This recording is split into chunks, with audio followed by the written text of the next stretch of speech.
I'm Heather with WTI. I am not gonna lie, I'm super proud of myself right now, but it has nothing to do with me, rather this excellent bed frame by COMASACH. It took me 10 minutes just now to put this bed together. That's how easy the directions were. The bed went together seamlessly. Super happy with how fast this bed came together and how crazy strong it is. I had to stand on it to get these to pop in. That's how tight everything fits. This thing is not budging. Have a look at just the size alone of these legs.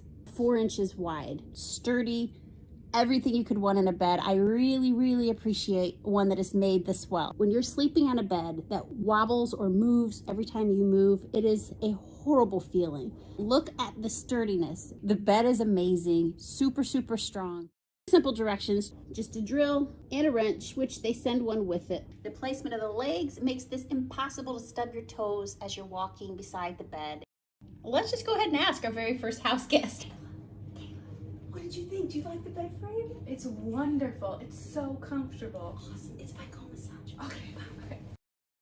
For the strongest bed ever, 4,000 pounds is what it's supposed to hold. Don't know how to check that, but it must be accurate because this thing does not budge. Amazing, well-made, designed by COMASACH. I just know your family's gonna love it too, and your guests, but that's my point of view.